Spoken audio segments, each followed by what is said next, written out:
যেতে হবে, সংকেত দেয়। ঠিক তেমনি ভাবে পৃথিবীটা কতদিন থাকবে এর একটা সাইন, এটাও একটা সংকেত আছে।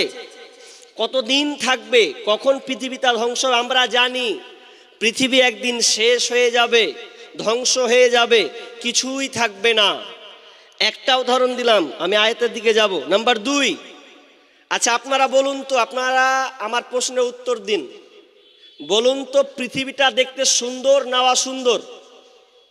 কথা বলেন, সুন্দর না? পৃথিবীটা দেখতে সুন্দর।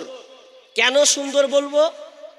আপনি 20 বছর পেছনে যান, 20 বছর পেছনে গেলে এতটা সুবিধাজনক কিছু ছিল না, এতটা ক্যামেরাও ছিল না। মোবাইল, এই যে screen touch mobile, Android mobile 2010-এর পরে এগুলো এসেছে। যদি হয় 2010-এর পরে মানুষ হাতে হাতে পেয়েছে বেশি, তার আগে বোতামওয়ালা মোবাইল।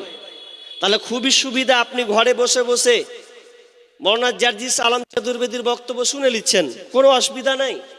মুর্শিদাবাদ থেকে মৌলানা হায়দার আলী বক্তব্য শুনছেন, কত সুন্দর পৃথিবী জানতে